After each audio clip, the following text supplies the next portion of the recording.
माश्रयामि। प्यारी जू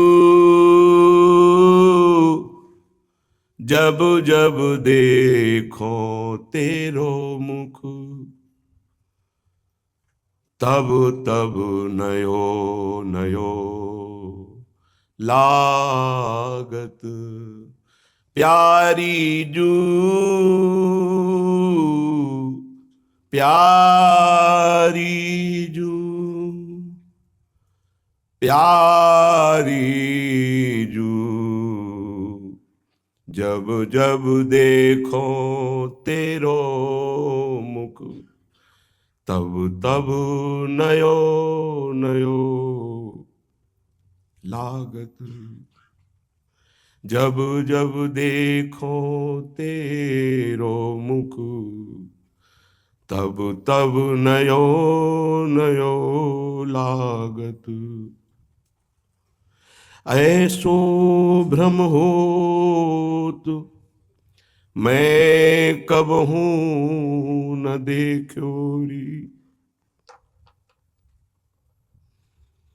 ऐसो भ्रम होत मैं कबहू देखो नरी। दुति को दुति लेखनी न कागत। कोटि चंद ते कहारी दुराए, नए नए रागत। नए नए रागत। प्यारी जू प्यारी जू, जब जब देखो तेरो मुख, तब तब नयो नयो लागत। श्री हरिदास के स्वामी श्याम कहत, काम की शांति न होई त्रपित। रहो निस दिन जागत। न होई रहो, न होई त्रपित। रहो निस दिन जागत। प्यारी जू जब जब देखो तेरो मुख, तब तब नयो नयो लागत।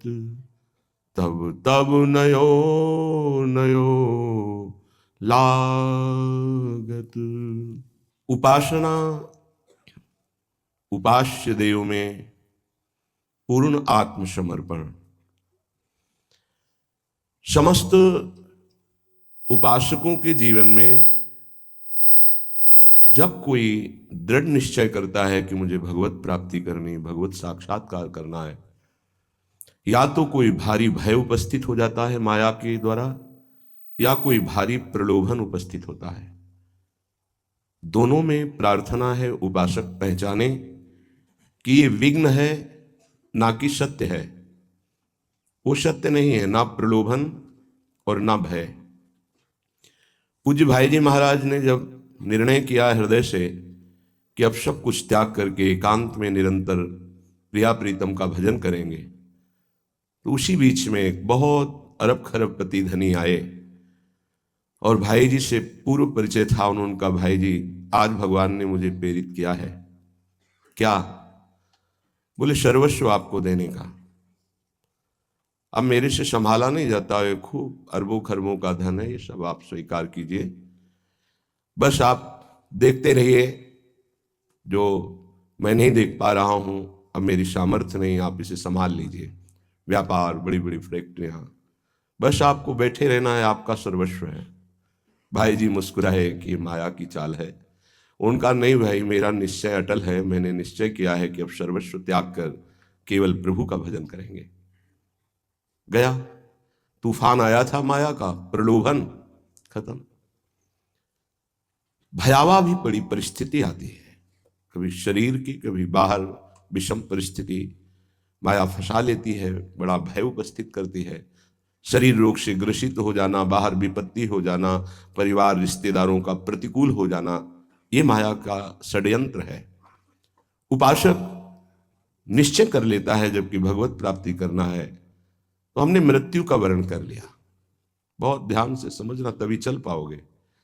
मृत्यु का वर्ण कर लिया, आप मर चाहे जाऊं, प्रभु को नहीं छोड़ सकता।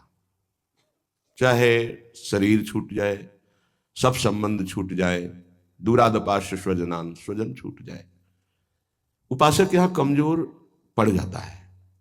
या तो प्रलोभन उसे परास्त कर देता है, या फिर कहीं ये हमारे स्वजन संबंधी दूरादपाश्य जिनको आचार्य चरण कह रहे हैं, कहीं ये नाराज ना हो जाए, कहीं ये असंतुष्ट ना हो जाए। नहीं, जब हमने सप्तज हरिभज ये सूत्र स्वीकार किया है, अब नहीं। दूरादपाश्य स्वजनान, अगर हम इनके रिझाने में समय नष्ट कर देंगे तो प्रियाजू को कब रिझाएंगे। उपासक बैलेंस बना कर ना चले, ये मार्ग ऐसा नहीं है, ये अनन्य मार्ग है। एक बार जब मूड मुड़ा लिया, एक बार जब निश्चय कर लिया, तो वृंदावन ऐसे रहे मनो चिन्हारो नाए।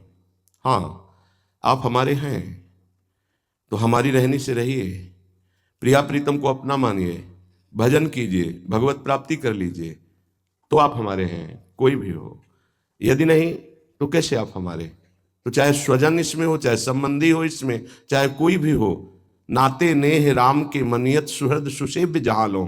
यदि भगवत प्राप्ति के लिए आपकी आकांक्षा है तो हम झुक जाएंगे, हमारे सर पर पैर रखकर आप चलो, चढ़ो इस ऊंचाई पर, हम आपके चरणों के नीचे झुक जाएंगे, आप ऊपर उठो। यदि आप भगवत संबंध से युक्त नहीं तो हमारे आप कितने सगे संबंधी हो, हमारा आपसे परिचय भी नहीं होना चाहिए। वृंदावन ऐसे रहे मनो चिन्हारो नाए। वृंदावन बड़ी कृपा से मिला है भाई। प्रिया प्रीतम मिलने के लिए उत्सुक हैं, तब आपको ये संयोग बैठाला है। अब आप समिट जाइए, ना कोई प्रलोभन, ना कोई भय। आप 4 रोटी पाते हैं, प्राणों का पोषण हो रहा है, दिन रात आयु नष्ट होती जा रही है, लक्ष्य बहुत दूर है, हमें पहुंचना है, शाम होते होते अपने घर पहुंचना है। जीवन की शाम कहीं रास्ते में न व्यतीत हो जाए, हम अपने घर आ जाए, अपने प्रियालाल से मिल लें। बड़े विघ्न हैं, बड़ा खिंचाव है, बड़ी बाधाएं हैं, पर दृढ़ निश्चयी के मार्ग में नहीं। ये बहुत धैर्य से सुनना, हृदय की बात कह रहा हूं। बड़ी बड़ी ऊंचाई से पैर पकड़ के माया नीचे घसीट लेती है अपने प्रपंच रूपी दलदल में। कहीं हमारी जीवन की शाम रास्ते में न व्यतीत हो जाए। जीवन की शाम होते होते एक बार लाडले युगल सरकार के चरणों में माथा रख दें। यही हमारा सौभाग्य उदय हुआ है कि श्री जी ने मार्ग दिया है। हमारी अंतिम श्वास उनके चरण पकड़ के छूटे, ये लक्ष्य बना लो। समस्त वैभव इनके चरणों में है। प्रणत कामदम पद्मजार्चितम धरणि मंगलम ध्येय मापदे। लालजू के चरणारविंद। चिंतामणि प्रणमताम ब्रजनागरी राम। एक बार जो गोरे चरणारविंद को प्रणाम करता है, श्री जी चिंतामणि की तरह उसके चिंतित पदार्थों को, चिंतित वस्तुओं को प्रदान कर देती है। क्या हम पदार्थ और वस्तु श्री जी से लें? श्री जी को ही क्यों ना मांग लें कि आप हमारी स्वामिनी और हम आपकी सेवा में मगन रहे। इससे बढ़कर हमें और क्या मिल सकता है। यहाँ की हर वस्तु नाशवान, हर पद नाशवान, हर प्रेम यहाँ का नाशवान है, शाश्वत नहीं है। क्योंकि शरीर ही शाश्वत नहीं तो यहाँ का व्यवहार शाश्वत कैसे हो सकता है। हमसे चूक हो जाती है, हमसे गलती हो जाती है। हमारी श्री जी करुणामयी है, उनकी तरफ ध्यान नहीं देती है। अब एक लक्ष्य बनाना चाहिए, हमें श्री जी चाहिए। ऐसे ही रटो, हमें श्री जी चाहिए। ए मन, अब नहीं, अब मुझे श्री जी चाहिए। मैं थक गया, तेरी बात पूर्ति करते करते फंस गया। अनंत जन्मों से तूने मुझे फंसाया, अनंत जन्मों से तूने मुझे पश्चाताप की अग्नि में जलाया, रुलाया। अब नहीं, अब तो श्री जी के लिए रोएंगे, अब श्री जी के लिए जलेंगे, अब श्री जी के लिए ही हमारा जीवन है। उपासना का आंतरिक स्वरूप यही है। अगर अंतर में हमारे बात नहीं आएगी तो विषयों का जाल बुनने वाला मन और बुद्धि ये हमको फंसाते रहेंगे। जब हमारे द्वारा कोई भी विपरीत आचरण हो जाता है तो शास्त्र वाक्य सुनते हुए भी नहीं समझ में आते, गुरु की बात सुनते हुए भी समझ में नहीं आती। गुरु का प्रेम बहुत लघु लगने लगता है और संसार के संबंधों का प्रेम गरिष्ठ हो जाता है, वो प्यारे लगने लगते हैं जब हमसे त्रुटि हो जाती है। यदि हम सही परमार्थ में चले तो गुरुदेव के वचनों पर प्राण त्याग देने की हिम्मत होनी चाहिए। संसार का राग भोग वस्तुएं ये तो बहुत छोटी सी बात है, क्योंकि गुरुदेव श्री जी का मंत्र दे दिया, अर्थात श्री जी को अधीन करने की वो बीज मंत्र, वो सामर्थ्य दे दी। अगर उसका आप रटन करें तो खुद आप देख लेंगे क्या मिला है आपको। श्रीपाद वर्णन करते हैं, देख लो क्या राधा नाम है। श्रीपाद इसमें भी महाप्रभु ने तो बहुत सुंदर वर्णन किया श्रीमद् राधा सुधा निधि में, कि एकांत कुंज में बैठकर राधा राधा करते हुए अशुभ प्रवाह कर रहे हैं। श्रीपाद इसमें कह रहे हैं, कश्यापि गोप रमणीय रमणीय मूर्ते कादम्बिनी रुचि कदम्ब करम्बितस्य विद्युत पिशंग वसनस्य निशम्य राधा राधा नामादिमक्षरमपि क्षरदास्य मीक्षे। विश्व में अगर उपासना के क्षेत्र में कोई उदाहरण है, वंदनीय है, तो गोप रमणिया है, गोपीजन है। क्यों? क्योंकि श्री कृष्ण प्रेम की मूर्तिमान रूप है वो। वंदे नंद ब्रज स्त्रीणाम पाद रेणुम भीक्ष्णशा। उनकी शिव शनकादि ब्रह्मादि बड़े बड़े उद्धवादि इस रच की वंदना करते हैं। याशाम हरि कथोद्गीतम पुनाति भुवनत्रयम, तीनों लोकों को पावन करने वाली इनकी चर्चा है गोपीजनों की। इनकी चरण रज बड़े बड़े महापुरुष वंदना करते हैं। ऐसे गोप रमणियों के भी परम रमणीय सौंदर्य वाले श्री लालजू महाराज बिजली की भांति अद्भुत कांतिवान पीतांबर धारण किए हुए हैं। विद्युत पिशंग वसनस्य, पीत वर्ण और बिजली की सी कांति। वो कदम्ब वृक्ष के नीचे डाल पकड़ के कदम्ब की शिथिल है और उच्चारण कर रहे हैं, राधा राधा राधा राधा राधा आदि अक्षरमपि शरदास्य मीक्षे। राधा अश्रु प्रवाह कर रहे हैं, एक एक श्वास में से राधा राधा राधा और अश्रु प्रवाह कर रहे हैं। ये राधा नाम स्वयं जिनका नाम पूरे जगत के भगत जपते हैं वो प्रभु। विद्युत पिशंग वशनस्य निशम्य राधा राधा नामादि मक्षरमपि शरदास्य मीक्षे। इस नाम का अक्षर अक्षर स्वाद ले, स्वाद लेना तो लालजू ही जानते हैं। जपत हरि विवश, कैसे जप रहे राधा राधा? विवश होके, प्रेम विवश। जपत हरि विवश तव नाम प्रतिपद विमल मनसि तव ध्यान ते निमिष नहीं चरिगो। ये राधा नाम वृंदावन की कृपा से, रसिकों की कृपा से हमें श्रवण और कथन करने का सौभाग्य मिलता है। नहीं आप राधा बोल भी नहीं सकते, ये लालजू के हृदय का गुप्त धन है। शुकाचार्य जी ने इसीलिए एक बार भी राधा नहीं बोला, क्योंकि 7 दिन की आयु है परीक्षित की, 7वें दिन तक्षक बसेगा और उनका कल्याण करना है। अगर एक बार भी राधा बोल देते तो भाव समाधि लग जाती इनकी। ताते श्री सुख प्रगट कियो नहीं, जान सार को सार परम धन राधा नाम आधार। ये बड़ा सौभाग्यशाली उपासक है जो इस बात पर विश्वास कर लिया है कि हमको हरि की असीम कृपा मिली तब राधा नाम मिला। लालजू कहीं ना कहीं अत्यंत प्रसन्न है तब हमें राधा नाम जपने को मिलता है। लाल रंगीलो गाइए ताते प्रीति रंगीली पाइए। प्रियाजू के नाम की प्रीति, प्रियाजू के चरणों की प्रीति, ये हरि हम पर बहुत प्रसन्न हो गए। किस नाते से प्रसन्न हुए पता नहीं, किस सद्गुण से प्रसन्न हुए पता नहीं। ऐसा कोई सद्गुण तो है नहीं, बस अहेतु की कृपा। उन्होंने अपने हृदय धन से राधा किशोरी के चरणों का आश्रय और नाम दे दिया। सच्ची मानिए, अब कुछ मांगने की जरूरत नहीं, बस इसका स्वाद लेने की जरूरत। जो हमें मिल गया है बहुत बड़ी चीज मिली है, हम इसका स्वाद लें बार बार बार बार। हम लोग व्यवहारिक धरा के होने के कारण उनके ना हृदय की बात समझ पाते हैं, ना प्रगट में वो बोलते हैं, ना उसकी बात समझ। उत्तम साधक तो यही कि रुचि के अनुसार चले, बहुत जल्दी लाभ मिल जाएगा। विश्वास कीजिए, हम लोग यात्री हैं, पर हम सवारी पे बैठे हुए हैं, हमारी यात्रा हो रही है, हम यात्रा नहीं कर रहे। श्री हरिवंश प्रताप नाम नौका निज खेवक, भव सागर सुख तरत निकट हरिवंश जो सेवक। इसे समझ लीजिए, हम हरिवंश प्रताप रूपी नौका पे बैठे हैं, और ये नौका कभी डूबती नहीं है, कभी पलटती नहीं है। कब बैठे हम, कैसे मान ले कि नौका में हम बैठ गए? बोले नाम, श्री हरिवंश प्रताप नाम नौका। अगर आप राधा राधा श्री हरिवंश, राधा वल्लभ श्री हरिवंश जप रहे, तो आप प्रताप रूपी नौका में बैठे। हरिवंश प्रताप, हरिवंश प्रताप ही जानत हैं, हरिवंश प्रबोध प्रमाणत हैं, हरिवंश सुसर्वस्व हैं तिनके, सुख संपत्ति दंपति जो जिनके। उनको प्रियालाल प्राप्त होते हैं जो हरिवंश प्रताप को जानते हैं। क्या हरिवंश का प्रताप है? कैसे पापी क्यों न हो, हरिवंश नाम जो ले, अलग लड़ेती रीझ के महल खवासी दे।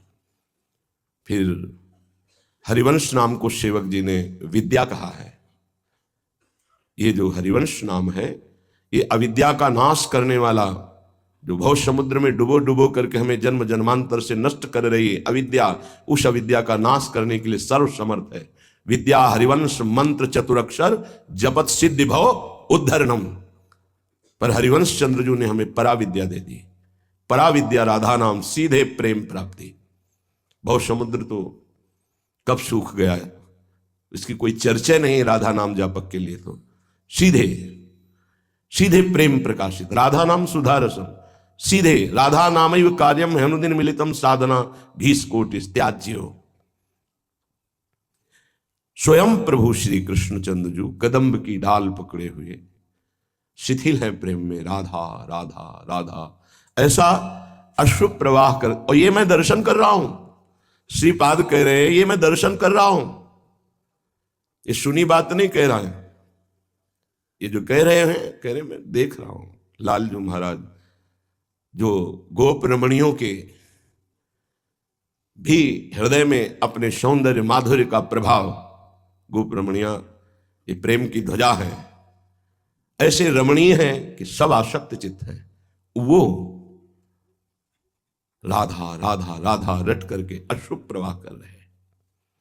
इसलिए कदापि चित चिन्मयादुपरिचेत स्पृहा रोहणे रीतम मदन मोहने विदधताम तदेकांतिकीम न संतु जनतापने प्रतिवसंतु वृंदावने नमंतु ननुजंतु कानि नमंतु रस्तु क्वचित। हे भाई, यदि तुम्हारे अंदर ये इच्छा जागृत हो गई सत्संग सुन करके, चेतन अचेतन संपूर्ण जगत से अब मैं परे होकर के परमात्मा प्राप्ति करना चाहता हूं, भगवत प्राप्ति करना चाहता हूं। देखो इच्छा है भगवत प्राप्ति की, ये इच्छा ही बहुत बड़ी सिद्धि है जिसके अंदर आ गई। अब मुझे भगवत प्राप्ति करना है। कदापि कभी भी चिद चिन्मया दुपरे, चेतन अचेतन से परे, चेत स्पृहा रोहणे, मेरे अंदर ये इच्छा जागृत हो गई है कि अब मैं इस चेतन अचेतन संपूर्ण ब्रह्मा के रचे हुए प्रपंच से मुक्त होकर परम विश्राम प्राप्त करना चाहता हूं। थक गया हूं। कभी थक जाओ, बहुत हो गया प्रपंच, नहीं अब मुझे श्री जी चाहिए, ये है। कभी तो थक जाओ, हार गया प्रभु, बहुत बार हार गया, अब आप जिताओ तो जीत सकता हूं, नहीं तो हारता ही चला जा रहा हूं। आपको रोना आ जाएगा। ये रोना क्यों नहीं आता? शुष्क हृदय, कलुषित हृदय, अहम हृदय, इसीलिए रोना नहीं आता। नहीं चाहे जितनी बड़ी साधना करो, भूख इतनी बढ़ जाती है कि लगता है कुछ नहीं, जो हमारे अंदर होना चाहिए वो नहीं है, ऐसा लगता है। अभी नीचता नहीं गई, अभी अधमता नहीं गई। मैं बड़ा अधम हूं, मैं बड़ा नीच हूं। कब मैं जिस मार्ग पे रसिक जन चले उस मार्ग में चलूंगा। ये हर समय वृत्ति रहती है, हर समय वृत्ति रहती है। कैसे कैसे मैं रसिकों के मार्ग में चल पाऊं? मैं तो अधम हूं, नीच हूं, मुझे बल मिले। हर समय रात दिन भजन होने पर भी भजन की भूख, रात दिन प्रिया प्रीतम से मिले होने पर भी मिलने की चाह, ये है रस। यदि तुम्हारे अंदर इस चेतन और अचेतन जगत से ये स्पृहा जागृत हो चुकी है, स्पृहा ये अत्यंत आवश्यक, स्पृहा हमारे जीवन के लिए जो अत्यंत आवश्यक उसे स्पृहा कहते हैं। इतना तो होना ही चाहिए, जो हमने सुना है, जो हमने पढ़ा है, वो हम पाना चाहते हैं, उसे कामना कहते हैं। लेकिन स्पृहा ये जीवन के लिए अत्यंत आवश्यक है, जीवन उपयोगी चाह स्पृहा कहलाती है। तो अब हमारे जीवन की स्पृहा है चेतन अचेतन से मुक्त होकर प्रेम प्राप्त करना, प्रियालाल को प्राप्त करना। तो कह रहे हैं तुम्हारी अगर इच्छा हो गई हो, बहुत समझना, तो रीतम मदन मोहने विदधताम तदेकांतिकीम, समस्त संबंधों से रीते हो जाओ, रीते माने खाली हो जाओ। क्यों? क्योंकि वही मन तो लगाना है श्री जी में, वही मन रिश्तों में फंसा हुआ है, नातों में फंसा हुआ है, संबंधों में फंसा हुआ है। कैसे तुम मन लगा पाओगे? ये जो शास्त्र और संत जन कहते हैं तुम्हारे वैरी थोड़ी हैं, नहीं नहीं, तुम्हें बहुत प्यार करते हैं। तुम जो रिश्ता बनाए हो ये जन्म जन्मांतरों से बनते चले आए, कोई हाथ नहीं लगा। पिछले जन्म में तुम्हारी कौन पत्नी थी, कौन पति था, कौन पुत्र था, क्या मकान था, क्या बैंक बैलेंस था, कितने मित्र थे, कितने रिश्ते थे, आज याद है? मात्र किसी के 40 वर्ष अवस्था, 50 वर्ष, 60 वर्ष पहले की जो संबंधी थे, जिनको तुम प्राणों से अधिक प्यार करते थे, उनकी याद भी आज नहीं करते। कहां जन्मे थे, कौन थे तुम, क्या क्या थे, कुछ पता है? नहीं। ऐसे ही इस जन्म का भी नहीं पता रहेगा। क्यों भूल कर रहे हो? यदि तुम्हारे हृदय में चेतन अचेतन ब्रह्मा के रचे हुए इस जादू माया के तमाशा से मुक्त होना है, तो इच्छा करो। किसकी?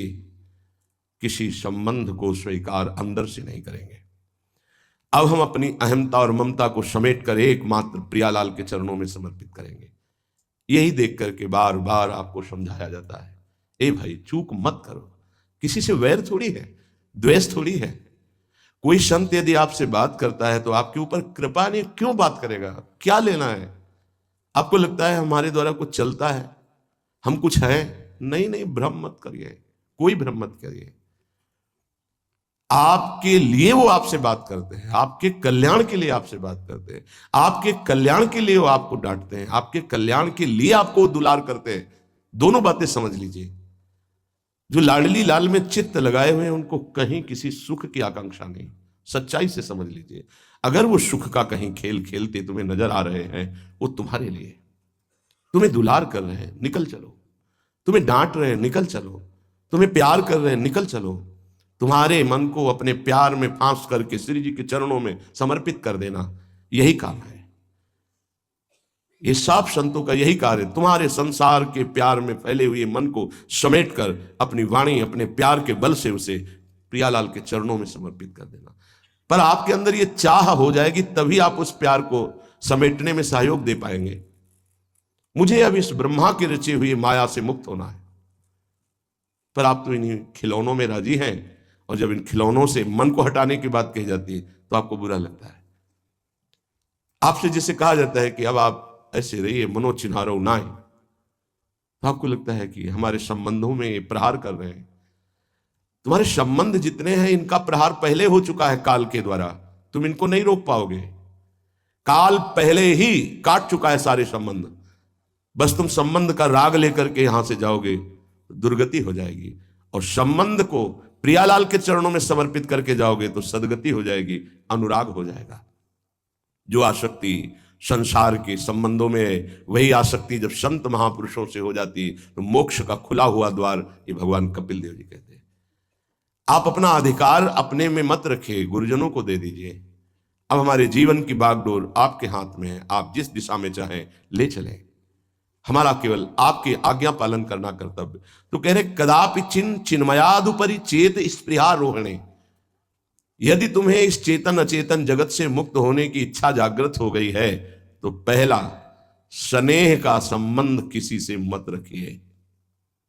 स्नेह का संबंध केवल प्रियालाल से रखिए। वही स्नेह जो माता में, जो पिता में, जो भाई में, जो बंधु में, पत्नी में, पुत्र में, वही स्नेह प्रियालाल को चाहिए। आप और सब कुछ दो, भगवत प्राप्ति नहीं होगी। ये स्नेह दे दो तो भगवत प्राप्ति पक्की हो जाएगी। सबसे स्नेह करो श्यामा श्याम के संबंध से। हमारा स्नेह का संबंध श्यामा श्याम से, श्यामा श्याम के संबंध से स्नेह, कोई फर्क नहीं पड़ेगा। पर आपको अभी ये कला नहीं आती है। आप जब तक एक बार समस्त संबंधों के स्नेह को बटोर कर प्रियालाल के चरणों में समर्पित नहीं कर देते, तब तक आपको लगेगा, वाणी से बोलोगे कि सब भगवत भाव से ही, लेकिन पूरा राग यही है, ये हमारे अमुक है, हमारे अमुक है। इसलिए इस रहस्य को समझो, पहले हटो, फिर जब वो राग अनुराग में बदल जाता है तो फिर पूरे विश्व से प्यार करो, कोई फर्क नहीं पड़ेगा। सब जीवन सो प्रीति रीति निभाहत आपनी, क्योंकि वो रीति जानता है। हमारी रीति श्यामा श्याम के संबंध से ही सबको मानना। एकांत की रति विधान करो, शब्दों को समझिए, एकांत की रति विधान करो, अर्थात हमारे हृदय देश में केवल इष्ट और गुरुदेव के सिवा किसी से प्रीति नहीं। और बहुत इस बात से हम कमजोर हैं। कहीं ना कहीं हम अपनी प्रीति, हमारा दोस्त है, हमारा मित्र है, हमारा रिश्ता है, हमारा संबंध है, तो श्री जी करुणा करके आपको लाई अपने संबंध पुष्ट करने के लिए, फिर भी आप अज्ञानवश उन्हीं संबंधों को पुष्ट करते हैं जिससे आपकी दुर्गति हो जाए। जो आपके, अरे एक हिरण के बच्चा के संबंध ने एक जन्म नष्ट कर दिया, फिर और किसकी बात करें। इसलिए एकांत की रति विधान करो। एकांत की आपकी रति हो चुकी है, इसका परिचय, आपके सामने भारी विपत्ति आई, मन केवल श्री जी में, भारी संपत्ति सुख संपदा केवल श्री जी में मन, यह है एकांत की रति। अब उसको कोई विचलित नहीं कर सकता। जहां विषयी जन रहते हैं, विषयी जन संभाषण करते हैं, उस स्थान में, उस भीड़ में, उन लोगों के बीच में अरुचि हो जाना। रतिम मदन मोहने विदधताम तदेकांतिकीम, एकांत की भक्ति, विरति, जन समुदाय, प्रपंच भाषण करने वाले, इनसे संबंध नहीं। ना संतु जनतापने प्रतिवसंतु वृंदावने, जनता अर्थात केवल विषय प्रपंच की वार्ता करने वाले, तापने, हृदय में ताप पैदा हो उनके संग नहीं, मुझे संग नहीं, कोई भी हो, प्रिया प्रीतम से तुम्हें मतलब नहीं, उनकी चर्चा से मतलब नहीं, उनके संबंध से मतलब नहीं, तो हमारा आपसे क्या संबंध। देखो, जगत के संबंध प्रियता दिखा करके भोग सामग्री दे सकते हैं, धन दे सकते हैं, व्यवस्था दे सकते हैं, पर प्रियालाल की प्रीति नहीं। पूज्य श्री रघुनाथ दास गोस्वामी जी जब अपने गृह का त्याग करके महाप्रभु चैतन्य देव की शरण में गए, तो 2-3 दिन जो महाप्रभु को भिक्षा आती थी उसी से महाप्रभु दे देते थे। उनको लगा कि नहीं, जीवन जब महाप्रभु को समर्पित है तो हमको जीने का ढंग सीखना चाहिए, कैसे हम विरक्त होकर के जिए। इतने में घर से भेजे हुए बहुत से सेवक, रुपया, सामग्री, रसोईया सब आ गया, क्योंकि बहुत बड़े धनी थे उनके पिताजी और पिता के भाई, दोनों के बीच में एक लाड़िले पुत्र थे, पूज्य श्री रघुनाथ दास गोस्वामी, जिनकी समाधि राधा कुंड में विराजमान है। अब सुंदर सुंदर पकवान, भोग सामग्री घर के भेजे हुए रसोइये सब बनाते, प्रभु को भोग लगता, महाप्रभु चैतन्य देव को भी। और फिर विचार किया, क्या ये माता पिता के द्वारा दी हुई सुविधा वैराग्य में कलंक नहीं है? मेरा जीवन प्रभु के लिए, क्या मैं प्रभु आश्रित नहीं जी सकता?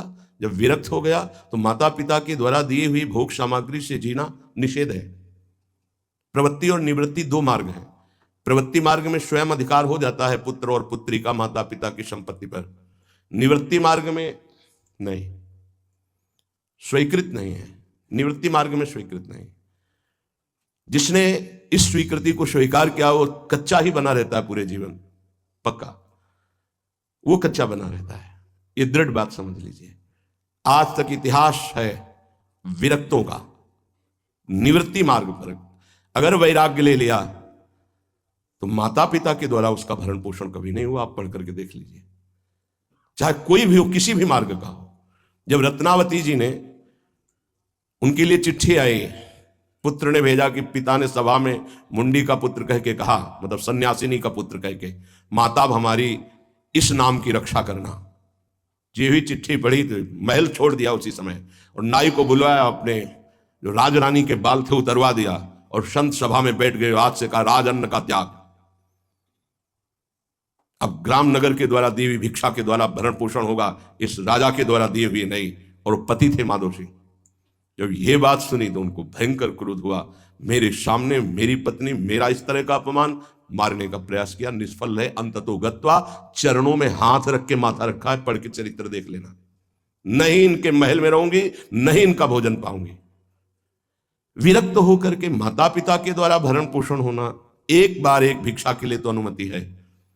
अगर विरक्त हो गया है, एक भिक्षा अगर माता पिता करा दे तो वो स्वीकृत है, इसके अलावा नहीं।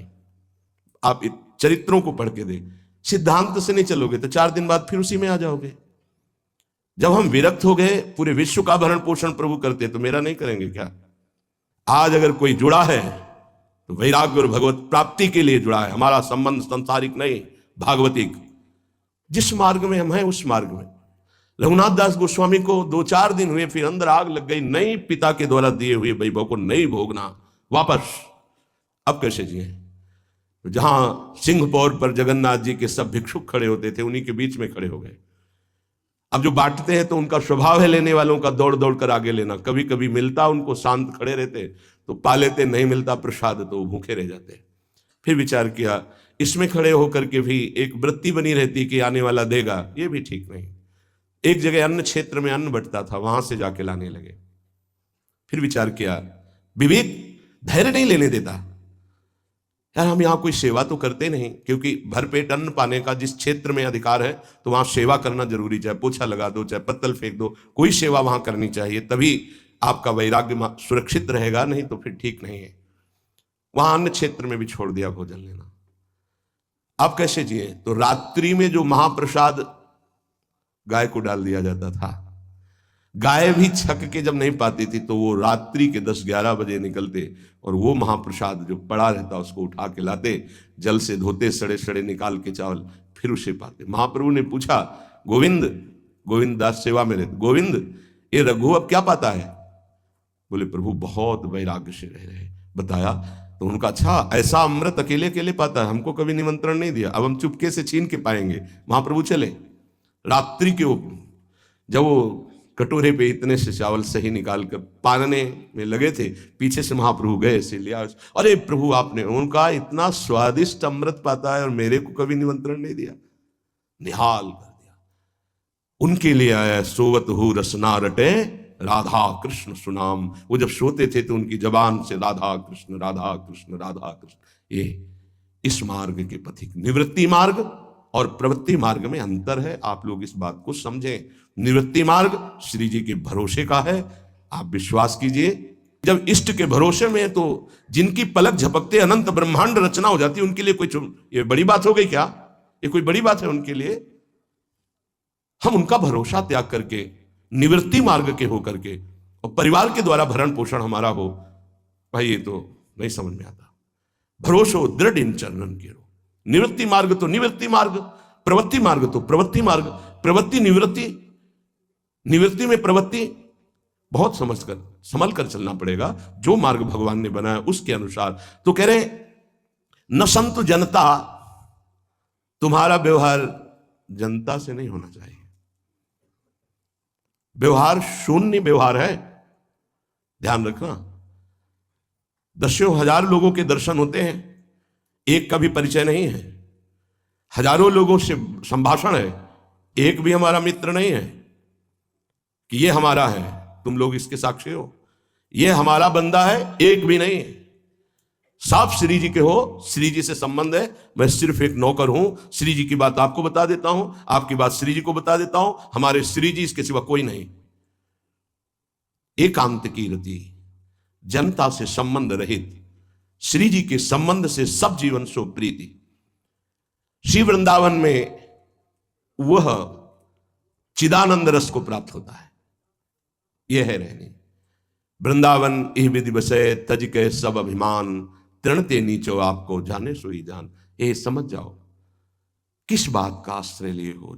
जिनको ब्रह्मांड रचने में सेकेंड नहीं लगाए, वो हमारी प्रियाजू के अधीन है। हमको कुछ अपनी व्यवस्था के विषय में सोचना, मानो शरणागति के विषय में आपको अविश्वास, कलंक है ये बात। हे बिल्कुल भरोसे पे हो जाओ, फिर सामने देखो क्या होता है। बिल्कुल भरोसे पे हो जाओ। गुरुजनों ने कभी भी अन्य आश्रय नहीं होने दिया, कभी भी। अन्य जगह जगह बचाते। वो जानते हैं कि अन्य आश्रय, धन का आश्रय, वस्तु का आश्रय, व्यक्ति का आश्रय, तुमसे सच्ची बताते हैं, गुरुजनों की कुछ बातें बाद में समझ में आती, पहले समझ में नहीं आती। केवल श्री जी का भरोसा रखो, जिसने आज दिया है वही कल देगा। जब गुरु जी को कोई कहता कि कभी काम में आ जाएगी ये वस्तु, रख लो, तो बोले इसी को मिटाने के लिए बाबा जी हुए हैं। जब कभी काम में आनी होगी तो तुरंत श्री जी भेजेंगे, हम इसको पहले से क्यों रखें। ये हमें चाहिए कि केवल श्री जी का आश्रय लेकर वृंदावन वास हो। देखना कितना आनंदित रहोगे। फिर रोना आता है, तुम्हारे आंसू फिर निकलेंगे। जब आप एकांत में होंगे, आपका कोई नहीं होगा और आपकी परिस्थिति विपरीत होगी, तब जो शरणागति होती है वही भगवत प्राप्ति कराती है। जब तक विपरीत परिस्थिति नहीं आएगी तब तक शरणागति परिपक्व नहीं होगी। बात लिख लीजिए, चाहे वो द्रौपदी जी हो, चाहे गजराज गजेंद्र जी हो, चाहे कोई भी हो, जब ऐसी विपरीत परिस्थिति आए कि कोई भी सहयोगी नहीं रह गया, तब शुद्ध शरणागति और भगवत साक्षात्कार।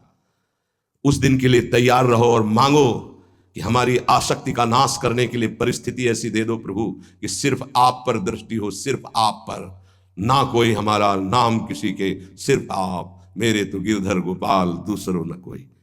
बात समझो, सत्संग की बात को समझो, परमार्थ की बात को समझो।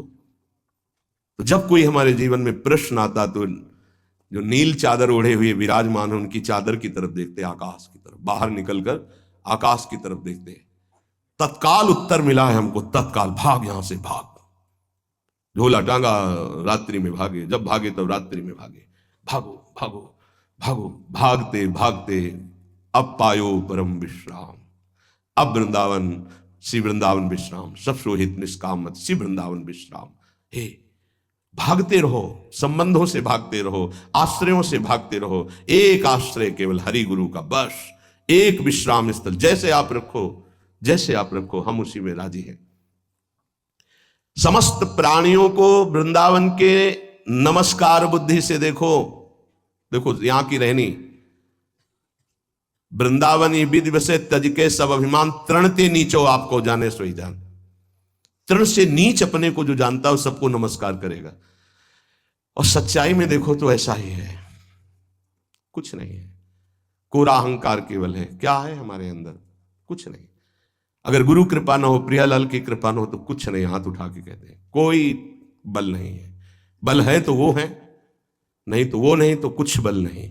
क्या बल है? आप देखो, अंदर से देख लो बैठ के, तुम्हारे अंदर क्या बल है। फिसल कर गड्ढे में गिरने का तो बल है, लेकिन गड्ढे से निकलने का बल तो नहीं है। फिसलने में क्या बल? फिसल कर गिरने का तो है, लेकिन गिर के संभलने का बल ये केवल गुरु का बल है, ये केवल इष्ट का बल है। इसलिए श्री धाम वृंदावन का आश्रय और वास स्वीकार करो। सबसे छोटा अपने को समझो, समस्त प्राणियों को नमस्कार करो। क्यों? क्योंकि कहीं कोई वृंदावन में किसी का अपराध न बन जाए। नमंतु ननु जंतु कानिह नमंतु रस्तु क्वचित। कहीं ऐसा ना हो जाए यहां किसी भी जंतु का, किसी भी जीव का, किसी भी शरीरधारी का अपराध न बन जाए। अगर वृंदावन में कोई अपराध ना बनने पावे और सबको हम नमस्कार करके रहें और श्री जी का केवल भरोसा रहे, तो आप चमत्कार देख लेंगे। अध्यात्म आपके अंदर प्रकाशित हो जाएगा। जैसे जैसे अध्यात्म प्रकाशित होता है वैसे वैसे शांत होता चला जाता है, मन शांत होता चला जाता है, कोई वासना हृदय में नहीं रहती। पूज्यपाद श्री उड़िया बाबा जी महाराज से प्रश्न किया, पीछे वर्णन किया गया था कि बड़े बड़े महापुरुषों की ये लोग निंदा क्यों करने लगते हैं, क्यों द्वेष करने लगते हैं? वो तो किसी से द्वेष नहीं करते। जितने महापुरुष हुए उनकी निंदा हुई है, वर्तमान में जितने हैं तो आप देख लो सैकड़ों अगर नमस्कार करने वाले तो कुछ निंदक आपको मिलेंगे। ऐसा क्यों होता है? क्योंकि संत तो किसी से द्वेष नहीं करते, द्रोह तो उनके हृदय में होता नहीं। अद्वेष्टा सर्वभूतानाम, फिर ये क्यों होता है? निंदा क्यों कहते हैं? तो कहते हैं भगवान की दो शक्तियां, एक है माया और एक है प्रेम भक्ति। जो प्रेम भक्ति से विमुख, उनके हृदय में माया शक्ति का प्रभाव रहता है। यद्यपि उनका द्वेष भी इसी से होता है। उनकी महानता देख करके वो वहां चल तो सकते नहीं, तो उनका द्वेष बन जाता है।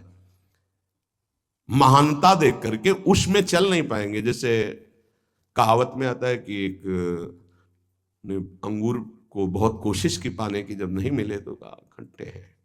प्रयास किया लेकिन नहीं मिला, तो उनका प्रयास माया जनित है, तो प्रेम या भक्ति या सद्गुण या भगवदाश्रय नहीं धारण कर पाते। तो उनको द्रोह हो जाता है संतों से। अब नरसिंह मेहता जी का चरित्र देखिए, बड़े बड़े भक्तों का, उन्हीं के गांव के लोग, उन्हीं के घर के परिवार के जनों ने ही द्रोह पैदा कर दिया, द्वेष, निंदा, मारने की चेष्टा, अपमान, ऐसे। अच्छा सोचो, उड़िया बाबा जैसे महापुरुष से क्या कभी ऐसा हो सकता है कि उनके मारने के लिए आदमी लगा दे? विचार करके देखो। पैसा देकर भेजा गया था कि सत्संग में जाके नाक काट लो। वो आदमी चुपचाप चाकू लेकर के आया और प्रणाम के बहाने तो संतों के सामने कौन रोकता, तत्काल चाकू निकाली और जे भी मारा तो हाथ पकड़ते पकड़ते चावल भर नाक में चल, मतलब थोड़ा सा ऐसे खून निकलने लगा। ऐसे बाबा ने रोका, पकड़ा और गुफा में ले गए। आज भी गुफा नीचे जो बनी हुई, बैठे और गर्म दूध चीनी डाल के मंगवाया, पिलाया और कहा धैर्य धारण करो, बिल्कुल डरो मत, तुम्हें कोई नहीं मारेगा, तुमने ऐसा क्यों किया? वो रो पड़ा संत कृपा देख के और कहा बाबा मुझे इतने 1000 रुपए देने की बात कही गई थी कि बाबा मैं गरीब आदमी हूँ, पैसे के लोभ से बुद्धि मारी गई। उन्होंने कहा बस तुम ऐसे नाक में चाकू मार देना ऐसा। बाबा ने कहा कोई बात नहीं, कहाँ से आए हो? बोले हाथरस के हैं। बाबा ने ये नहीं पूछा कि किसने भेजा है। चतुरता इस बात की कि सब शिष्य थे, अगर ये पता चल जाए कि किसने तो उससे द्रोह हो जाएगा ना, बस इतना पूछा था क्यों तुमने ऐसा किया? तो बोले मुझे पैसा, ये नहीं पूछा किसने किया क्योंकि उससे द्वेष हो जाएगा। अपने शिष्यों से कहा शपथ है हमारी, इसे डांटना भी नहीं और हाथरस की बस में सुरक्षित बैठाल करके आओ, चल जाओ। बोलो ऐसे महापुरुष को फिर बाद में लीला, द्वेष की हद हो गई, संसार द्वेष की सूली पे चढ़ा दिया, जहर पिला दिया। मीरा जी को जहर पिला दिया, प्रहलाद जी को क्या? क्यों ऐसा करते हैं लोग? बोले माया से आसक्त चित्त वाले जब भक्त को देखते हैं तो उनके अंदर गाली देने का मन होता है, जलन पैदा होती है, स्वभाव ऐसा स्वाभाविक है। उनके हृदय में इतना द्वेष पैदा होता है कि वो दुष्ट हृदय कैसे इनकी हानि हो, बस ये सोचते हैं कैसे इनकी। बड़ा विचित्र खेल है ये संतों के साथ। क्यों पलटू बाबा को अयोध्या में झोपड़ी में ही आग लगा दी आसपास से, ऐसा ऐसा क्यों होता है?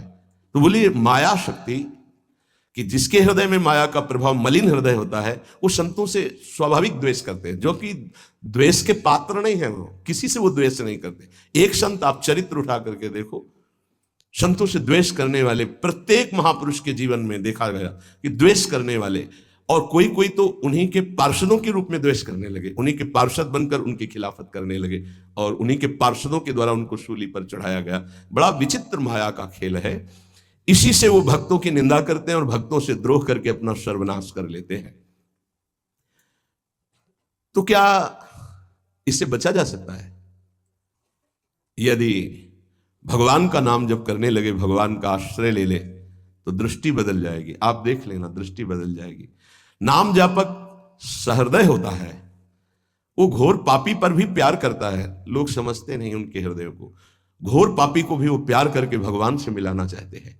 यदि आप नाम जप करते हैं तो आप बच सकते हैं, नहीं संत द्रोह की वृत्ति अंदर पैदा हो जाएगी। ये माया है।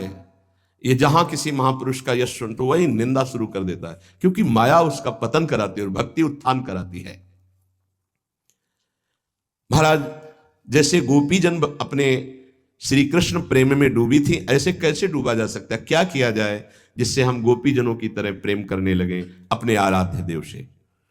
जब अपने इष्ट देव के सिवा और कोई भी हमारा प्यारा ना रहे, पहली शर्त, इतना इष्ट देव से अपनापन हो कि और किसी से हमारा संबंध न रह जाए। जैसे जहां बंसी बजी तो पुत्र, पति, परिवार सबका विस्मरण करके गोपीजन श्री कृष्ण की तरफ चल दी। इसका मतलब पहले से ही संबंध नहीं था, थी सबके बीच में, पर केवल संबंध श्री कृष्ण से था। अनन्य प्रेम की प्राप्ति के लिए अब हम साधन बताते हैं। बाबा कह रहे पहले अपने इष्ट देव की बाह्य मूर्ति सेवा विराजमान करनी चाहिए, या नाम सेवा विराजमान करनी चाहिए, और उस बाह्य सेवा को साक्षात समझ करके करना चाहिए। साक्षात समझ कर, साक्षात विराजमान है ऐसा भाव। बाह्य पूजा के साथ साथ मानसिक सेवा का बहुत बड़ा योग है, और यह बाह्य सेवा से ही मानसिक सेवा प्रारंभ हो जाती है। सेवा तभी पूर्ण होती है जब आप पहले उसका चिंतन करेंगे। चिंतन नहीं करेंगे तो सेवा पूर्ण नहीं होगी, वास्तविक सेवा सही नहीं हो पाएगी। पहले आश्री जी को कौन सा पोशाक धारण कराना है, कौन सी पत्रावली करनी है, और कैसे केशपाश समा, आज कौन से कुंडल, अच्छा ऐसे कुंडल, ऐसे ऐसे, और आज भोग में क्या क्या, ये भोग में ऐसे श्री जी यहाँ विराजमान होंगे, ऐसे होगा, ऐसे छत्र होगा, ऐसे भोग लगेगा, पूरी मानसिक चिंतन होता है। फिर वो सेवा प्रगट में होती है, तो प्रगट सेवा ही मानसिक सेवा में पहुंचा देती है। पूज्य बाबा कह रहे गोपीजनों की तरह प्रेम प्राप्ति के लिए सबसे पहले अपने इष्ट का चयन और इष्ट की अनन्यता, इष्ट की अनन्यता, इष्ट की अनन्यता में आ गया अपने इष्ट का नाम जपना, अपने इष्ट का मंत्र जपना, अपने इष्ट का ही गुणगान करना, अपने इष्ट के विषय में ही सोचना, ये सब आ गया। फिर इष्ट के श्री विग्रह की, मूर्ति की, छवि की, नाम की सेवा विराजमान करना, और जैसे गृहस्थ है तो जितने याम कर सके जितना कर सके, लेकिन अगर विरक्त है तो 8 पहर की सेवा। हमारे पास और कोई काम नहीं, हमारी जिम्मेवारी है 8 पहर की सेवा। बाह्य पूजा, मानसिक पूजा, दोनों साथ साथ चलती हैं उपासक की। ध्यान दे करके अगर आप सेवा करोगे तो देखोगे आपकी मानसिक सेवा होगी। आज वो वाली नथ पहनानी है, वो ऐसे धारण करानी है, हाँ आज इस रंग की पत्रावली, इस रंग की चोली, इस रंग के ऊपर चुनरी, और इस रंग का लहंगा, और ऐसे ये जो हो रहा है ना, ये मानसिक सेवा हो रही है, बहुत बड़ी चीज हो रही है। देखो आप लोग जो चिंतन करते हो, आज फूल बंगला ऐसे बनाना है, आज ऐसे, बहुत बड़ी सेवा हो रही है। आज श्री जी की रसोई, ये मानसिक जो सेवा, और बहुत जोर की सेवा, प्रगट सेवा का फल है मानसिक सेवा, और मानसिक सेवा ही सिद्धावस्था को प्रदान करती है, ये बात ध्यान दीजिए। और जो इष्ट का नाम मिला है वो केवल जबान से ही नहीं, चिंतन के साथ होना चाहिए। प्रेम की बात कर रहे हैं, केवल हम जबान से रट रहे मंगल है, लेकिन यहां कह रहे हैं गोपी प्रेम की बात, गोपी जैसा प्रेम, उसका चिंतन होना चाहिए। जैसे राधा राधा, तो हमारा चिंतन भी हो रहा है। बाह्य जप से बहुत समय लगेगा, जब बाह्य जप और आंतरिक चिंतन दोनों एक साथ होंगे, बहुत जल्दी वासनाओं का नाश होकर आनंद की उत्पत्ति होती है। केवल बाह्य जप से बहुत काल के बाद लाभ मिलता है, बाह्य जप के साथ आंतरिक ध्यान से बहुत जल्दी लाभ प्राप्त होता है। इष्ट देव का चयन, इष्ट देव की अनन्यता, इष्ट देव की प्रगट सेवा, मानसिक सेवा, और इष्ट देव का नाम ध्यान सहित जप, और इष्ट देव के ही गुणों का चिंतन करना। हमारी श्री जी का ऐसा स्वभाव, हमारे लाल जी का ऐसा स्वभाव, उन्हीं की तरफ चिंतन करना। अन्य सब संबंध चिंतन को छोड़ना गोपी प्रेम की प्राप्ति है। महाराज जी सुनते हैं श्री सुखदेव जी का वैराग्य बहुत तीव्र और उच्च कोटि का था। क्या ऐसा कोई साधक वैराग्य नहीं धारण कर सकता? इस कोटि का वैराग्य क्या साधु के अंदर, साधक के अंदर नहीं आ सकता? निश्चित आ सकता है, पर ये सकामी साधक के अंदर नहीं, विषयी साधक के अंदर नहीं। जो निष्काम भाव से दृढ़ निश्चयी है कि केवल शरीर पोषण के लिए वस्त्र और भोग आदि, जो प्रारब्धवशात कोई चाह नहीं, उसके हृदय में तीव्र वैराग्य जागृत होता है। दृढ़ लक्ष्य, दृढ़ निश्चयी, शरीर की भी परवाह नहीं, नहीं खान पान ते भावे है, नहीं कोमल वसन सुहावे है, सब विषय लगे ते खारा है, हरियासिक का मग न्यारा है। जो अंदर से दृढ़ निश्चयी नहीं है, अंदर से भगवत प्रेम का भाव लक्ष्य नहीं है, तो बाह्य त्याग फिर दंभ पैदा कर देता है, दिखावटीपना फिर आने लगता है, जो बहुत ही साधक के जीवन में धोखा पैदा कर देता है। ये बुद्धि है बहुत जल्दी सिद्ध होना चाहती है, फिर वो नाटक शुरू कर देता है, बहुत शास्त्र विरुद्ध आचरण होने लगते हैं। इसलिए निष्काम भगवत प्राप्ति का दृढ़ लक्ष्य, निरंतर भगवत चिंतन, खान पान आदि से राग रहित, तो श्री सुखदेव जी जैसा वैराग्य आ ही जाएगा। पूज्यपाद बाबा कहते ऐसा नहीं कि उनको जो वैराग्य था वो किसी को प्राप्त ही नहीं हो सकता। लाखों हो गए हैं, देखा थोड़ी सबने, लाखों हो गए, लाखों हैं, लाखों होते रहेंगे। ये भगवान की सृष्टि है। जैसे जड़ भरत जी की स्थिति आई, उनसे ऊंची ऊंची स्थिति के ज्ञानी महापुरुष देखे गए, उनसे ऊंची स्थिति के ज्ञानी महापुरुष देखे गए, पर चर्चा उनकी गाई गई है। भगवान ऋषभदेव जी के पुत्र हैं, लेकिन ऐसे लाखों जड़ भरत हो चुके, लाखों होंगे। ये भगवान की सृष्टि। ऐसे ऐसे महापुरुष ब्रह्मबोध संपन्न देखे गए, जिन बिल्कुल निरपेक्षता की मूर्ति, निरपेक्षता की मूर्ति।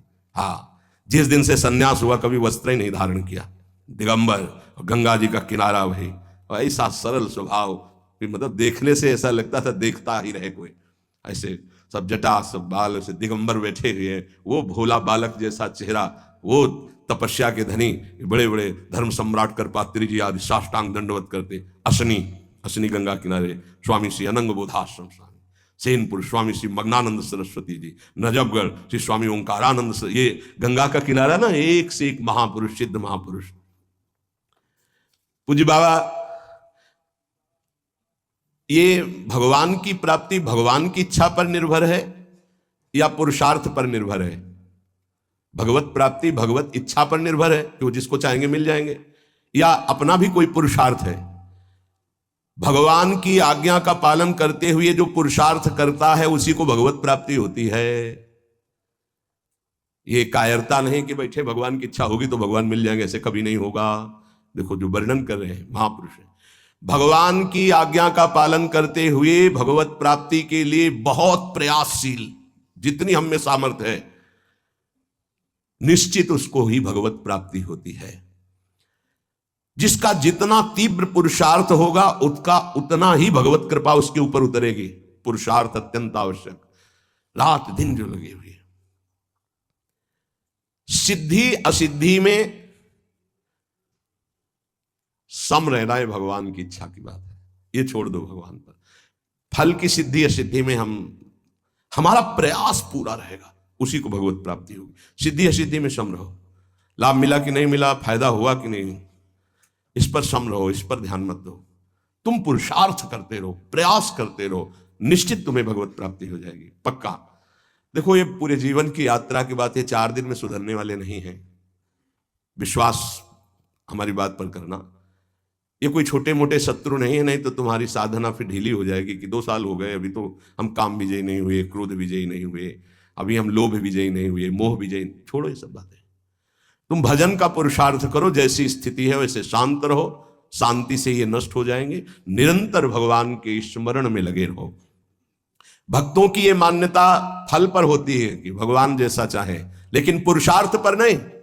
हमें जो समय, जो दिनचर्या, जो भजन, उस पर हम कायर बन करके नहीं बैठेंगे अब जैसा भगवान, नहीं। उसके लिए हमें जो गुरुदेव ने आज्ञा करी, जो दिनचर्या, जो भजन, उस पर तत्पर रहेंगे। आप बहुत जोर देते हैं भजन पर, तो भजन किसे कहते हैं? अर्थात हम किसको माने कि भजन हो रहा है? उत्तर, अंतःकरण में निरंतर अपने इष्ट का गाढ़ चिंतन होना भजन कहा जाता है। अंतःकरण शब्द बोला है, यहां से गाढ़ चिंतन होना, निरंतर भजन कहते हैं, जिसे भगवदाकार वृत्ति, उसे भजन कहते हैं। दूसरा भजन का अर्थ है सेव्य को सुख पहुंचाना, सेवा, भज धातु सेवायाम। उपासक 2 ये बातें पकड़े रहता है, उसे भजनानंदी कहते हैं।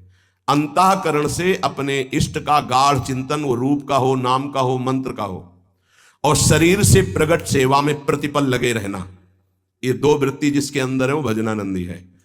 सेवा में चाहे वो गृहस्थी की सेवा हो, व्यापार हो, नौकरी हो, किसानी हो, या विरक्ति की सेवा में जो भी सेवाएं हैं, शरीर से प्रतिपल सेव्य को सुख पहुंचाने के लिए सेवा, और हृदय से प्रतिपल आराध्य देव का स्मरण, इसी का नाम भजन है। और यही भजन परमानंद प्रदान करता है, यही भजन महापुरुष बना देता है, यही सेव्य के समान कर देता है। प्रभु सेव्य है, प्रभु के समान कर, ब्रह्मविद ब्रह्मयु भवति। तो भजन क्यों करना चाहिए? अरे कमाते हैं, खाते हैं, जी रहे हैं, क्यों भजन करें? भजन इसलिए करना चाहिए कि हम अवगुणी हैं जन्म जन्मांतर से, अवगुण छोड़ने के लिए। हमारे अंदर बड़ी नीच वासनाएं हैं, उन वासनाओं का नाश करने के लिए। हम बड़े हीन विचार वाले हैं, उन विचारों का नाश करने के लिए। हमें हर तरफ से दुख ने घेर रखा है, उस दुख का नाश करने के लिए, जन्म मरण से छूटने के लिए ये हमें भजन करना है। हम जिसका भजन करते हैं उसके सारे सद्गुण हमारे अंदर आ जाते हैं। अतः हमें नाशवान वस्तु व्यक्ति का भजन नहीं करना, अविनाशी का भजन करना है। वो है श्री भगवान। भजन करने से सबसे बड़े भगवान है तो सबसे बड़ा बन जाता है। ये दीनहीन विचार, ये दुख, ये दुविधा, ये संशय, दरिद्रता, जन्म मरण, ये सब कूड़ा करकट खत्म हो जाता है। इसलिए भजन करना अत्यंत आवश्यक है। भजन करना अत्यंत आवश्यक है। इससे विशेष लाभ क्या होता है? भजन से विशेष लाभ यह होता है कि जहां से हम बिछुरे थे वहीं हम पहुंच जाते हैं। कहां से बिछुरे हैं? प्रभु से। ममैवांशो, कितना गलत हो गया है। भगवान ऐसा लगता कोई और है, और संसार लगता ये मेरे, और वो के ममैवांशो, वो मेरे पिता है, मेरे स्वामी, मेरे प्रीतम, मेरे सब कुछ, और उनको मैं भूल गया। ये बात जानने के लिए जब हम भजन करते हैं तो हमारे हृदय में आ जाता है कि हमारे प्रभु हैं। फिर जो सुख प्राप्त होता है वो कभी किसी लोक और भोग में नहीं प्राप्त होता। प्रेम स्वरूप हमारे इष्ट है तो हमारा प्रेम स्वरूप जागृत हो जाता है। भजन का लाभ है भगवान से बिछुड़े थे भगवान से मिल जाना। अगर भजन ना करे तो, पहले कहा भजन क्यों करना चाहिए, अब कह रहे हैं अगर भजन ना करे तो, अगर भजन नहीं करोगे तो विषय फंसा लेंगे, काम क्रोध लोभ मोह मद, और तुम्हारी दुर्गति कर देंगे। ये क्षण भंगुर विषयों का चिंतन होगा, क्षण भंगुर विषयों का भोग होगा, तो तुम्हें एक क्षण भी सुख का अनुभव नहीं होगा, दुख ही दुख तुम्हें घेर लेगा। अतः निरंतर भजन करने के लिए इसीलिए कहा जाता है कि कोई विषय चिंतन न बने, कोई विषय क्रिया ना हो, कोई विषय हमें दुख में फंसा ना पावे। सबसे बड़ा लाभ निरंतर भजन है। भजन करने का अधिकारी कौन है? बहुत बड़े ज्ञानी प्रश्नकर्ता श्री अखंडानंद सरस्वती जी। भजन करने का अधिकारी कौन है बाबा? सब भजन करने के अधिकार, सबका अधिकार है भजन करने। बाल बच्चा कोई भी, पुरुष नपुंसक नारी वा जीव चराचर कोय, सर्वभाव भज कपट तज मोहि परम प्रिय सोय। बाबा ये भजन करने वालों में भी पाप कर्म देखे जाते हैं, ये क्यों नहीं छूटते हैं? भजन तो सब पापों का नाश कर देता है, फिर भजन करने वालों से पाप कर्म क्यों नहीं छूटते? क्योंकि वो सही भजन नहीं करते। बहुत ध्यान से समझना। वो विषय चिंतन करते हैं, विषय भोग करते हैं, उस समय भजन छोड़ देते हैं, जिससे पाप बनता है, भजन में अरुचि होती है। हम इसीलिए तो कह रहे हैं निरंतर भजन करो, विषय चिंतन मत करो। जो भजन भी करता है और विषय चिंतन और विषय भोग भी करता है, उसको जन्म जन्मांतर लग जाएंगे, बाबा कह रहे हैं। क्योंकि जन्म जन्मांतर इसी से होते चले आ रहे हैं, बार बार विषय चिंतन, बार बार विषय भोग। इसीलिए तो हम कहते हैं भैया एक जन्म का सारा मेहनत समय इस बात में लगा लो कि विषय चिंतन न होने पावे, पाप कर्म ना होने पावे, भजन बन जाए। हम अगर एक जन्म प्रभु को दे देते तो अनंत जन्मों की बिगड़ी बन जाती, तो घाटा थोड़ी है, लाभ ही लाभ है। जितना समय भजन नहीं करेंगे उतना समय मन विषय चिंतन करेगा और आपके द्वारा पाप कर्म हो ही जाएगा। पाप कर्म होगा तो सबसे पहले गुरु में अश्रद्धा होगी, फिर इष्ट भजन में अरुचि होगी। ये उसका लक्ष्य। कहीं भी अपराध करो, वो पहले आपके गुरु संबंध को तोड़ेगा, तभी तुम्हारे ऊपर प्रहार कर सकता है। नहीं, गुरु कृपा पात्र पर प्रहार नहीं कर सकती माया। पहला कार्य करेगी, गुरु संबंध छुड़वाएगी, इष्ट चिंतन छुड़वाएगी। इसलिए हम कहते हैं जितना जितना समय तुम विषय चिंतन में देते हो, अगर वो भी भजन में दे दो तो पाप छूट जाएंगे, नहीं तो पाप कर्म होते रहेंगे, भजन का अनुभव नहीं होगा। कहा जाता है कि भजन करने वाला एकांत सेवन करे। इसका मतलब क्या होता है? क्योंकि हम जब वृत्ति को एक ईश्वर में, प्रभु में लगाना चाहते हैं, तो यदि हम ज्यादा भजन विरोधी व्यक्तियों का संग करेंगे, व्यवहार करेंगे, खान पान करेंगे, तो हमारी वृत्ति भजन में नहीं लगेगी। हमारा खान पान, हमारा व्यवहार एकांतिक होना चाहिए। कैसा एकांतिक? हम 501 ही प्रभु का नाम जपने वाले पा रहे हैं तो हम अकेले पा रहे हैं, ऐसा समझ लो। और 2 व्यक्ति हैं, एक विषयी है, प्रपंची है, तो मान लो हमारा भारी कुसंग हो रहा है। हम 500 में भी एक हैं और वहां एक में भी हम भारी प्रपंच में फंसे हुए हैं।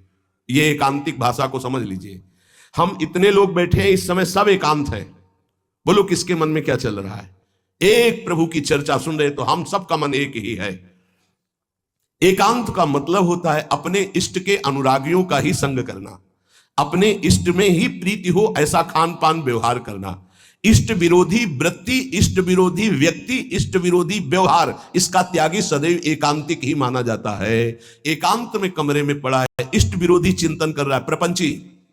एक केवल साथ चल रहा है, वो इष्ट विरोधी व्यवहारी है, प्रपंच। 1000 लोग एक साथ बैठे हुए हैं इष्ट के अनुकूल, वो एक माना जाएगा। वैसे मुख्य बात भजन करने वालों को क्या नहीं करना चाहिए? तो मुख्य बात है प्रवृत्ति में रहने वाले लोगों का संग नहीं करना चाहिए। प्रवृत्ति विषय भोगों में। पूज्य स्वामी जी ने पूछा भजन करने वाले को मुख्य सावधानी क्या रखनी चाहिए? तो बोले मुख्य सावधानी है कि प्रवृत्ति में रहने वालों का संग नहीं करना चाहिए भजनानंदी को। क्यों? एक प्रवृत्ति देखी मैथुन धर्म की सौभरी जी ने तो 50 ब्याह किए, तब उन्होंने श्लोक लिखा, संगम त्यजेत मिथुन व्रतिनाम मुमुक्षु सर्वात्मना न विसजेत बहिरिंद्रियाणि। अय मुमुक्षु, संसार से मुक्त होने वाले साधक, ये जो मैथुन प्रवृत्ति में युक्त जन है, इनका संग भूल के भी मत करना। उनमें परमाणु है ऐसे, वो तुम्हारे को विचलित कर देंगे, तुम्हारे भजन को छीन लेंगे, तुम्हारा भजन का मार्ग अवरुद्ध हो जाएगा। संगम त्यजेत मिथुन व्रति नाम, यही बाबा ने बताया। भजन करने वालों को विशेष त्याग की बात क्या है, क्या ऐसा है जो उनको बिल्कुल नहीं करना चाहिए? तो बोले जो प्रवृत्ति में, संसार के भोगों में है, निवृत्ति मार्ग के उपासक, भगवत प्राप्ति के मार्ग के उपासक, उनका संग नहीं करना, उनके साथ चलना, उनसे संभाषण करना, ऐसा। अगर भगवत चर्चा जनित प्रश्न है, आप उत्तर देने की क्षमता रखते हैं, इसके बाद राग नहीं करेंगे, क्षमता का मतलब समझते हो? जैसे हम आपसे संभाषण किया, अब आपकी याद नहीं आनी चाहिए संभाषण हटने के बाद। अगर आपकी छवि आई हमारे दिमाग में, आपका चिंतन हुआ, तो इसका मतलब आप अभी अधिकारी नहीं हैं। लाखों से संभाषण हो, लेकिन सब में राधा वल्लभ लाल की ही स्मृति रहे, राधा वल्लभ लाल एकांतिक में ध्यान में रहने चाहिए, एक भी छवि बाहरी नहीं आनी चाहिए, तब वो अधिकार प्राप्त होता है समाज सेवा का उपासक को। अधिकाधिक भजन में प्रवृत्ति करने वाले को ऐसे संग का त्याग करना चाहिए। बहुत जोरदार का संग होता है प्रपंच का। जैसे संत संग की महिमा है, ऐसे प्रवृत्ति मार्ग के संग की भी महिमा है। सीधे प्रवृत्ति में उतार देते, सीधे प्रवृत्ति में। बहुत सावधान, बहुत सावधान। ये महापुरुष जन ऐसे नहीं बोल रहे, बहुत सावधान। प्रवृत्ति मार्ग के जनों का संग करना सबसे ज्यादा त्याज्य विषय भजन करने वालों को है, ये ध्यान रखें। बहुत तरह से फंसा हो जाते, बहुत तरह से जलना पड़ता है, जलना पड़ता है, महसूस होता है कि हमने गलत किया, जो हमने स्वीकार किया वो गलत किया, महसूस होता है। पर एक बार स्वीकृति हो गई तो कुछ भी हो, इनका बेड़ा पार होना चाहिए। जिद्दी स्वभाव संतों का होता है, पर महसूस होता है। जब तक वैराग्य की प्रबल भूख न जागृत हो जाए और जब तक भगवत प्राप्ति का दृढ़ लक्ष्य ना हो जाए, तब तक संग नहीं करना चाहिए। रंग जो है वही चढ़ेगा जैसा हम करते हैं। महाराज, सकाम भक्ति सुनते हैं और निष्काम भक्ति सुनते हैं, तो इसका क्या मतलब है? सकाम भक्ति और निष्काम भक्ति का अंतर क्या है? जो केवल प्रभु को चाहता है उसे निष्काम भक्त कहते हैं, और जो प्रभु से चाहता है उसे सकाम भक्त कहते हैं। सीधी भाषा में बाबा ने, जो केवल प्रभु को चाहता है वो निष्काम भक्त है, जो प्रभु से चाहता है वो सकाम भक्त है, जो केवल गुरुदेव को चाहता है वो निष्काम भक्त है, जो गुरुदेव से चाहता है अपनी अनुकूलता, अपने लिए, वो सकामता और निष्कामता में है। ये प्रभु से संबंध, सिर्फ प्रभु चाहिए, प्रभु का वैभव, प्रभु से कुछ नहीं, सिर्फ प्रभु से प्रभु चाहिए, आप चाहिए, आप गुरुदेव से सिर्फ गुरुदेव चाहिए। आप अपने स्वरूप में स्थित हैं, आप अपने स्वरूप का बोध करा दीजिए। जो हम आपकी शरण में हुए हैं, हम आप में तदात्म हो जाए, बस आपसे और कुछ नहीं चाहिए। केवल प्रभु से कोई चाहना, प्रभु से प्यार ना होना सकामियों का लक्षण है। प्रभु से कुछ न चाहना, केवल प्रभु से प्यार करना, ये निष्कामियों का लक्षण है। ऐसे बड़े बिरले निष्काम। और महाप्रभु अपने धर्म के लिए तो कहते हैं, सबसे पहले कह रहे सबसो हित निष्काम मति, कोई चाह नहीं।